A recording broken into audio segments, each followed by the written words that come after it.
हम लोग 28, 29, 148 एफर्जम पढ़ते हैं कि होम्योपैथी में क्योर क्या होता है, जिसे हम लोग क्या बोलते हैं, मॉडस प्रेडी बोलते हैं। जहां पर 28 एफर्जम में पढ़ते हैं, हनीमैन सर कहते हैं कि हमें ये जानने की जरूरत ही नहीं है कि होम्योपैथी में क्योर कैसे हो रहा है, बट ये जो क्योर हो रहा है हमारा दिमाग इसको मानेगा नहीं। तो हनीमैन सर 29 एफर्जम में कहते हैं कि हम एक प्रोबेबल एक्सप्लेनेशन देने की कोशिश करते हैं कि होम्योपैथी में क्योर कैसे पॉसिबल है। तो उसका एक्सप्लेनेशन 148 एफर्जम में दिया गया है कि जब स्ट्रॉन्गर डायनेमिक अफेक्शन वीकर को आएगा हटाएगा तो स्ट्रॉन्गर डायनेमिक अफेक्शन क्या होगा, हमारी मेडिसिन के जो सिम्टम हैं, मेडिसिनल सिम्टम को जब हम मैच कराते हैं किससे, हमारे ओरिजिनल डिजीज से, morbid external noxious morbid agent के ऊपर जब हम लोग अपनी मेडिसिन अप्लाई करते हैं जिसकी एनर्जी ज़्यादा होती है तो वीकर को क्या कर देती है, हटा देती है। ये एक तरीके से क्या है, मोड ऑफ क्योर का तरीका है जो कि होम्योपैथी में क्योर होता है। जब इसका एक्शन खत्म हो जाएगा तो हमारी जो वाइटल एनर्जी होती है हमारे इस मेडिसिनल एक्शन को कंपनसेट करके खत्म कर देती है। ये हम लोग 148 में पढ़ते हैं। जहाँ पर एक चीज़ और पढ़ते हैं कि अगर डिजीज एक्यूट है तो ट्रीटमेंट क्या होगा, बहुत जल्दी हो जाएगा, और अगर डिजीज ओल्डर है, क्रॉनिक डिजीज है, तो ट्रीटमेंट में टाइम भी लगेगा और पेशेंट को डिस्कम्फर्ट भी ज़्यादा होगा। ये हम लोग 148 में पढ़ते हैं। जहाँ पर हनीमैन सर कहते हैं कि हमें जो होम्योपैथिक मेडिसिन सेलेक्ट करनी थी इसके अंदर सेम हाईली पोटेंटाइज रेमेडी की सेवरल डोज देनी पड़ सकती है या फिर एक या एक से ज़्यादा मेडिसिन देनी पड़ सकती है, बट देंगे क्या, हमेशा एक ही मेडिसिन देंगे, जिसे आगे हनीमैन सर का मेनी एंटीसोरिक रेमेडी नाम से बोलना शुरू करते हैं। तो इसी में हनीमैन सर 148 एफर्जम का है जो फुटनोट वो किसके बारे में, मॉन्ग्रेल सेक्ट के बारे में है। तो मॉन्ग्रेल सेक्ट की मीनिंग होती है क्रॉस ब्रीड, ठीक है, क्रॉस ब्रीड वेराइटी। एक ऐसे लोग जो कि प्योर होम्योपैथी प्रैक्टिस कर रहे हैं, एक ऐसे लोग जो कि कुछ और प्रैक्टिस कर रहे हैं, आयुर्वेदा कर रहे हैं, कुछ ना कुछ अपनी प्रैक्टिस कर रहे हैं जिसके अपने सिद्धांत हैं, अपने तरीके हैं ट्रीटमेंट के, बट कई लोग मिक्स करके प्रैक्टिस कर रहे हैं। हनीमैन सर ऐसे लोगों को क्या बोलते हैं, मॉन्ग्रेल सेक्ट बोलते हैं, क्रॉस ब्रीड बोलते हैं। कि प्योरिटी के साथ प्रैक्टिस नहीं कर रहे, वो क्या कर रहे हैं, मिक्स कर दे रहे हैं चीज़ों को। जैसे समझ लेंगे फिर उसको अच्छे से पढ़ेंगे। तो हनीमैन सर फुटनोट में क्या एक्सप्लेन करने की कोशिश करते हैं कि स्पेसिफिक रेमेडी जो हम लोगों ने 147 एफर्जम में पढ़ा कि जब टोटलिटी ऑफ सिम्टम को मैच कराकर हम एक स्पेसिफिक रेमेडी सेलेक्ट करते हैं जिसका एक्शन हम लोग जानते हैं ड्रग प्रूविंग के थ्रू। ये सारा टास्क कैसा है, बहुत ही लेबोरियस टास्क है और केयर डिमांडिंग टास्क है। ये जो तरीका है ट्रीटमेंट का, ये सबसे बेस्ट तरीका है क्योर करने का। बट कई फिजिशियन ऐसे होते हैं जो को खुद को होम्योपैथिस्ट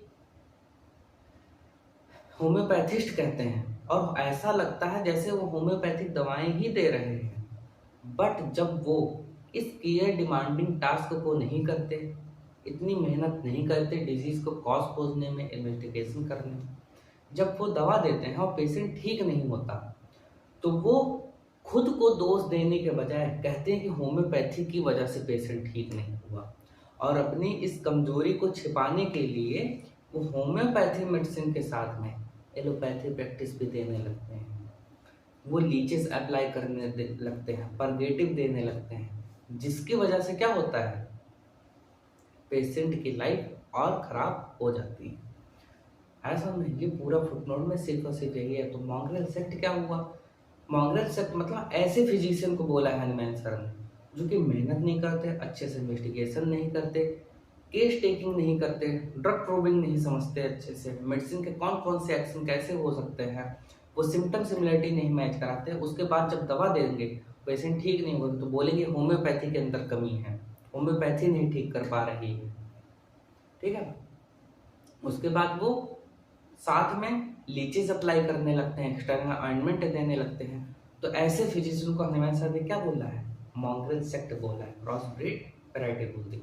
अब हम लोग पढ़ते हैं इसको। But this same laborious, sometime very laborious search for and selection of homeopathic remedy, ये जो मेहनत वाला काम है, लेबोरियस वर्क है, और समटाइम्स वेरी लेबोरियस वर्क है सर्च फॉर, जिसमें हम खोजते हैं एंड सेलेक्ट करते हैं होम्योपैथिक रेमेडी को most suitable in every morbid state, जो हर मॉर्बिड स्टेट के हर एक रिस्पेक्ट में क्या होती है, सुटेबल होती है। तो यहीं पे समझते हैं मॉर्बिड स्टेट क्या होती है। जैसे एक हाईवे होता है, एक हाईवे मान लो 100 किलोमीटर का है,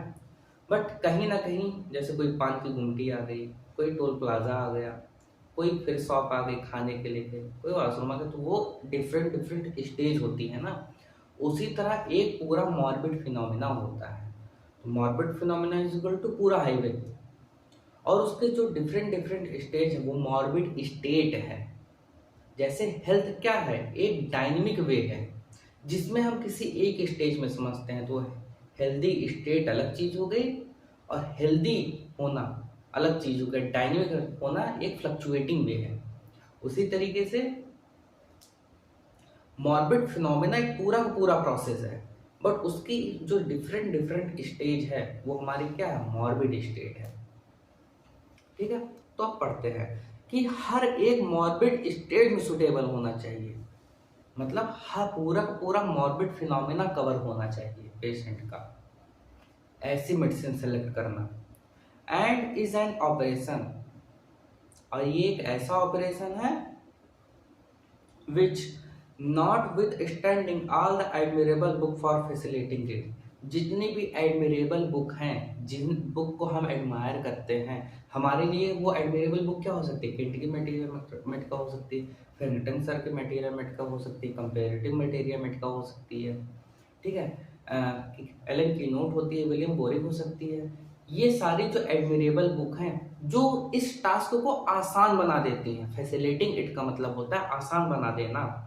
तो ये जो लेबोरियस टास्क है, समटाइम्स वेरी लेबोरियस टास्क है मेडिसिन को सिलेक्ट करने का, इसे आसान बना देती हैं हमारी एडमिरेबल बुक। बट कॉमा देखो क्या लिखा है, still demand the study of original book. भले ही इन सारी किताबों को पढ़ के हम लोग प्रैक्टिस करना स्टार्ट करते हैं, बट तब भी ये डिमांड करती है कि ओरिजिनल सोर्स को पढ़ो। तो ओरिजिनल सोर्स क्या होगा, तो ओरिजिनल सोर्स हमारी है ड्रग प्रूविंग। तो हनुमान सर कह रहे हैं कि भले ही ये सारी किताबें पढ़ के हम लोग क्या करें, ऑर्गेनल पढ़ के, मेटेरियल के पूरा पढ़ के, भले हमें क्या लगेगी ये आसान बना दें किन चीज़ों को, इन्वेस्टिगेशन करना, मेडिसिन को सेलेक्ट करना, बट हमें तब भी ये क्या होना चाहिए, study of the original source. Original source को डिमांड तब भी रहती है, demand the study of original source, मतलब ड्रग प्रूविंग, सेल्फ के ऊपर ड्रग प्रूविंग करना और ड्रग को समझना क्या क्या एक्शन हो सकता है, ये तब भी करना चाहिए। हनुमान सर कहते हैं कि भले ही हमारे एडमिरेबल बुक हमें आसान बना दे समझने के लिए, बट तब भी क्या होता है, ओरिजिनल सोर्स को पढ़ना आसान है। ओरिजिनल सोर्स के थ्रू हमें पढ़ना चाहिए, मतलब ड्रग प्रूविंग के थ्रू पढ़ना चाहिए, और नेचर में जो फिनोमेना हो रहे हैं, नेचर में जैसे क्योर हो रहा है उसको समझना चाहिए, क्योंकि ओरिजिनल सोर्स क्या है, ओरिजिनल सोर्स नेचर है, ओरिजिनल सोर्स ड्रग प्रूविंग है, तो हमें उसकी स्टडी भी आनी चाहिए। themselves and at the same time a great amount of circumspection, ये सारी चीजें जब कर रहे हैं तो उस समय हमें क्या करना चाहिए, बहुत ही ज्यादा सावधानी बरतनी चाहिए, केयर करनी चाहिए, एंड सीरियस डेलिबरेशन, और बहुत ही ज्यादा अच्छे से इन्वेस्टिगेशन करना चाहिए। सरकम इंस्पेक्शन का मतलब होता है सावधानी बरतना, केयर करना, और डेलिबरेशन का मतलब होता है अच्छे से इन्वेस्टिगेशन करना। जब हम ये लेबोरियस वर्क कर रहे होंगे, सिलेक्शन ऑफ रेमेडी कर रहे होंगे, तो हमें इन्वेस्टिगेशन भी बहुत अच्छे से करना है, हमें हर केयर इन्वेस्टिगेशन कभी करना है, सावधानी भी बरतनी है, ओरिजिनल सोर्स बुक को भी समझना है, और एडमिरेबल बुक को अच्छे से पढ़ना है। Which have their best reward, तभी हमें बेस्ट रिवार्ड मिलेगा। इन कंसेंसियसनेस, हमारे विवेक का, of having faithful discharge our duty, तभी हमारी जो ड्यूटी है, हमारा जो मिशन है, हम उसको पूरा कर पाएंगे। हमारा जो हाईएस्ट आइडियल ऑफ क्योर है उसे हम तभी कर पाएंगे जब ये सारी चीज़ें करेंगे, कि हम ओरिजिनल सोर्स बुक को भी पढ़ें, अच्छे से इन्वेस्टिगेशन करें केस का, उसमें सारे चीज़ों का सरकम एक्सट्रैक्शन करें, ठीक है, सारी एडमिरेबल बुक को पढ़ें, तभी हम ये सारी चीज़ें कर पाएंगे, नेचर को अच्छे से समझें। How could this laborious care demanding task which the alone the best way of curing disease, ये जो लेबोरियस वर्क है, ये जो केयर डिमांडिंग टास्क है, बाई विच इसी के थ्रू अलोन अकेला best way of curing disease, disease को ठीक करने का यही सबसे बढ़िया तरीका है, is rendered plausible, please the gentlemen of the new mongrel sect who assume the honorable name of homeopathist। ये जो mongrel sect है, ये जो क्रॉस ब्रीड वैरायटी जो खुद को होम्योपैथी का तमगा देते हैं, जो खुद को होम्योपैथिस्ट कहते हैं कि हम होम्योपैथी प्रिस्क्राइब कर रहे हैं, and even seem to employ medicine in form, और ऐसा प्रतीत होता, सीम मतलब होता प्रतीत होना, और ऐसा प्रतीत होता है कि वो होम्योपैथिक मेडिसिन ही दे रहे हैं। कि देखो क्या लिखा था, seem to employ medicine in form and appearance homeopathic, देखने में लग रहा है कि होम्योपैथिक मेडिसिन ही है, but determined upon bye them any how, लेकिन जिसे उन्होंने डिटरमाइन किया था, खोजा था, अपॉन देम एनी हाउ, किसी भी तरीके से बस खोज लिया था, उन्होंने अच्छे से इन्वेस्टिगेशन नहीं की थी, केस टेकिंग नहीं की थी, अच्छे से लेबोरियस वर्क नहीं किया था, अच्छे से मेटेरिया मेडिका को नहीं पढ़ा था, तब भी वो होम्योपैथी मेडिसिन प्रिस्क्राइब कर रहे हैं, होम्योपैथी देखने में भी लग रही है, बट उसे उन्होंने डिटरमाइन कैसे किया था, किसी भी तरीके से। ठीक है, तो ब्रैकेट में क्या देखो क्या लिखा है, क्विड इन बक्कम वेनेट, क्विड इन बक्कम वेनेट, ये जो क्विड इन बक्कम वेनेट एक लैटिन फ्रेज है जिसकी मीनिंग होती है वाट एवर कम इन माउथ, उनके मुंह में जैसे आज बिना सोचे समझे बोल देना, बिना कुछ दिमाग लगाए कह देना, ठीक है, जो भी मुंह में आए बक देना, उसी तरीके से उन्होंने दवा कैसे सेलेक्ट की थी, अच्छे से इन्वेस्टिगेशन नहीं किया था, बस जो भी मन में आया लिख दिया, प्रिस्क्राइब कर दिया। ऐसे फिजिशियन जो कि खुद को होम्योपैथी का तमगा देते हैं, वो ऐसा लगता है होम्योपैथी प्रैक्टिस भी कर रहे हैं, बट दवाएं के अंदर वो केयर डिमांडिंग टास्क नहीं कर रहे हैं, अच्छे से इन्वेस्टिगेशन नहीं कर रहे हैं, बस जो मन में आया लिख दिया दवा में, and who when unsuitable remedy does not immediately give relief, but यही जो रेमेडी उन्होंने दी थी, जो कि क्या था, अनसुटेबल रेमेडी थी, रिलीफ नहीं देती, इमीडिएटली गिव रिलीफ, जब पेशेंट को आराम नहीं देती, in the place of laying the blame on their unpardonable ignorance, खुद को ब्लेम देने की बजाय, in the place of laying the blame, खुद को ब्लेम देने के बजाय, ऑन देयर अनपार्डनेबल इग्नोरेंस, जो उन्होंने इग्नोरेंस किया था जिसकी माफी भी नहीं थी, पार्डनेबल का मतलब होता है माफी के लायक, अनपार्डनेबल का मतलब जिसकी माफी भी नहीं थी, जो इन्होंने इग्नोरेंस किया, सिम्टम सिमिलरिटी के बेसिस सेलेक्ट नहीं किया, अच्छे से इन्वेस्टिगेशन नहीं किया, वो सारी चीजें जिसकी माफी भी नहीं थी, जिसके लिए उन्हें खुद को ब्लेम देना चाहिए, तो वो खुद को ब्लेम नहीं देते, in the place of blame on their unpardonable ignorance and laxity in performing the most important and serious of all human affairs। ये जो laxity मतलब होता है ढीला ढाला रवैया अपनाना, ढील देना, जो उन्होंने मेडिसिन को सेलेक्ट करने में आलसपन दिखाया, ठीक है, ढीला ढाला रवैया अपनाया, जो कि सबसे जरूरी था, क्या, परफॉर्मिंग द मोस्ट इम्पॉर्टेंट, जिस चीज को परफॉर्म करना सबसे जरूरी था ह्यूमन अफेयर के लिए, वो क्या करते हैं, एस्क्राइब इट टू होम्योपैथी, वो होम्योपैथी के ऊपर टाल देते हैं कि होम्योपैथी की कमी है इसलिए पेशेंट ठीक नहीं हुआ, जबकि उन्होंने ओरिजिनल सोर्स को नहीं पढ़ा, उन्होंने सारी बुक्स को अच्छे से नहीं समझा, अच्छे से इन्वेस्टिगेशन नहीं किया, नेचर्स के लॉ को नहीं समझा, दवा मन में जो आई लिख दिया, वो तो खुद को ब्लेम देने के बजाय वो क्या कहते हैं, ये होम्योपैथी की गलती है, होम्योपैथी इस बीमारी को ठीक ही नहीं कर सकती। हनीमैन सर ऐसे लोगों को क्या बोलते हैं, मॉन्ग्रेल सेक्ट बोलते हैं, ये क्रॉस ब्रीड वाले वैरायटी के लोग हैं, हनीमैन सर कहते हैं, ठीक है। Homeopathy which they accuse of great imperfection, जिसे वो एक्यूज करते हैं कि ये इम्परफेक्ट है, देखो ब्रैकेट में क्या लिखा है, if the truth be told, अगर उन्हें सच बता भी दिया जाए तो क्या करेगा, it's imperfection consist in this that the most suitable unhomoeopathic remedy for the is morbid condition does not spontaneously fly into their mouth like a roasted pigeon. तो हनुमान सर कहते हैं कि अगर उन्हें बता भी दिया जाए सच क्या है, बट वो मेहनत नहीं करेंगे, वो ऐसा कोई नहीं है कि जैसे चिकन रोस्ट करके खा लिया। मेडिसिन सेलेक्ट करना बहुत ही केयर डिमांडिंग टास्क है, बहुत ही मेहनत वाला काम है। ऐसा नहीं है कि पिजन को रोस्ट करके खा लिया। वो हनुमान सर ब्रैकेट में ये सारी चीजें लिखते हैं। अब देखो ब्रैकेट के बाद क्या लिखा है,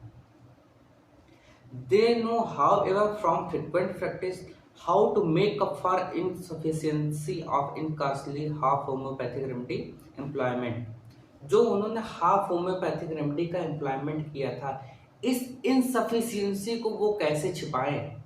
जो होम्योपैथिक रेमेडी उन्होंने अच्छे से सेलेक्ट करके नहीं दी तो पेशेंट का वो अच्छे से ठीक नहीं हुआ, तो वो ठीक कैसे होगा। इस इनसफिशियंसी को छिपाने के लिए वो क्या बोलते हैं, एम्प्लॉयमेंट ऑफ एलोपैथिक में। फिर वो एलोपैथी भी घुसा देते हैं साथ में, एलोपैथिक मेडिसिन भी देने लगते हैं, which seems handy for them, sorry क्या देखा, that come much more handy to them, जो कि बहुत आसान है उनके लिए,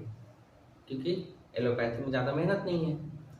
मेहनत है बट उतनी मेहनत नहीं जितना होम्योपैथी में एक मेडिसिन को सिलेक्ट करने का काम है, इंडिविजुअलाइजेशन करने का काम है। तो वो क्या उनके लिए क्या होता है, ज़्यादा हैंडी होता है। ठीक है, टू द अफेक्टेड पार्ट, देखो remedy by the employment come to handy to them among which one or more dozen of leeches apply, जहां पर वो एक या एक से ज्यादा लीचेस अप्लाई करते हैं। आगे एक दो लाइन उनमें सर एग्जांपल है, उसको जल्दी जल्दी पढ़ते हैं कि वो लीचेस अप्लाई करते हैं, अप्लाइड टू अफेक्टेड पार्ट, जो पार्ट अफेक्टेड वहां पे लीचेस अप्लाई करेंगे, और little harmless venesection to the extent of 8 month, या फिर वो वेनी सक्सेशन करते हैं, बॉडी से ब्लड निकालते हैं, एंड सो फॉर्थ, और इस तरीके से play an important part and should be the patient in spite of all this recover they extol their venisexation and leachation etc. वो तब भी ये सारी चीज को प्रैक्टिस कर रहे होते हैं। alleging that had it not been for these and patient would not have been pulled through, and they give us to understand in no doubtful language that these operations derived without much exercise of genius from the pernicious routine of the old practice. ये जो सारे practice है इसका pernicious effect किस old practice जो है उसी का इस आगे क्या है कंटिन्यूएशन कर रहे हैं। In reality contributed the best saver toward the cure full stop, but if the patient die under the treatment, but अगर पेशेंट ये वाला जो तरीका है होम्योपैथिक के साथ एलोपैथिक प्रिस्क्राइब करते हैं, पेशेंट मर गया in treatment are not unfrequently, frequently मतलब बार बार, अनफ्रिक्वेंटली मतलब जो बार बार ना हो, और नॉट इनफ्रिक्वेंटली का मतलब हुआ जो बार बार हो। हनुमान सर उल्टा कहते हैं, मतलब जैसा कि बार बार हमें देखने को मिलता है जो लोग ऐसे प्रैक्टिस करते हैं पेशेंट को मार देते हैं, happen the sick to console the friend by saying that, वो कंसोल करते हैं फ्रेंड को, जो पेशेंट मर गया उसके साथ में जो है उन्हें कंसोल करते हैं, कैसे कहते हुए, they themselves were witness the frivolous and pernicious tribe the on they themselves were witness that everything conceivable how has been done for the lamented disease। जो पेशेंट बीमार था हमने उसके लिए कितनी ज़्यादा मेहनत की, जो पेशेंट मर गया उसके साथ में जो फिजिशियन जो घर वाले उसके लोग हैं उनसे बात करते हुए कहते हैं आपने देखा है हमने कितनी ज़्यादा मेहनत की पेशेंट को ठीक करने के लिए। ठीक है, वो कंसोल देते हैं, ऐसे ढांढसा बताते हैं। Who would do this frivolous and pernicious tribe the honor to call them after the name of very laborious but salutary art homeopathic physician। देखिए आगे देखो क्या लिखा है, question mark, may the just recompensant await them, may the just recompense await them, await them मतलब हो गया इंतजार करना, और रिकम्पनसेट मतलब बदला होना या भरपाई होना। Well taken ill they may be treated in the same manner, ऐसे मॉन्ग्रेल सेक्ट वाले जो जब खुद बीमार होंगे तो उनका भी ट्रीटमेंट का तरीका ऐसा ही होगा, उनका ब्लड लीडिंग की जाएगी, वो पीड़ा में कराहे होंगे, तो तब इस चीज की भरपाई होगी। हनुमान सर कहते हैं कि जिन लोगों ने ये सारी प्रैक्टिस की, होम्योपैथिक के साथ अच्छे से डिमांड नहीं किया, अच्छे से स्टिकिंग नहीं किया, अच्छे से इन्वेस्टिगेशन नहीं किया, अच्छे से पढ़ाई नहीं की, उसके बाद भी दवा को दे रहे हैं, और पेशेंट जब उसमें सफ़र करे तो हनुमान सर कहते हैं जब वो खुद बीमार होंगे तो उनके साथ भी ऐसा ही होगा, और वो ढांढसा बधाते हैं, सांत्वना देते हैं, जो पेशेंट मर गया उनके साथ वालों को दिखाते हैं कि देखो हमने कितना मेहनत की इस पेशेंट को बचाने के लिए। तो ऐसे लोगों को हनीमैन सर क्या बोलते हैं? मॉन्ग्रेल सेक्ट बोलते हैं, क्रॉस ब्रीड बोलते हैं। तो क्रॉस ब्रीड जो 6th एडिशन है 148 एफोरिज्म में है, और बाकी हम लोग कई बुक्स में जो 149 एफोरिज्म पढ़ते हैं वो 5th एडिशन में है। तो मतलब जो मॉन्ग्रेल सेक्ट 148 के फुटनोट में है, ठीक है, और जो 5th एडिशन है, अगर सिंपल 5th एडिशन पढ़ा जाए तो वो 149 एफोरिज्म में है, ठीक है। आगे समझ में, उम्मीद करते हैं मॉन्ग्रेल सेक्ट समझ में आया होगा।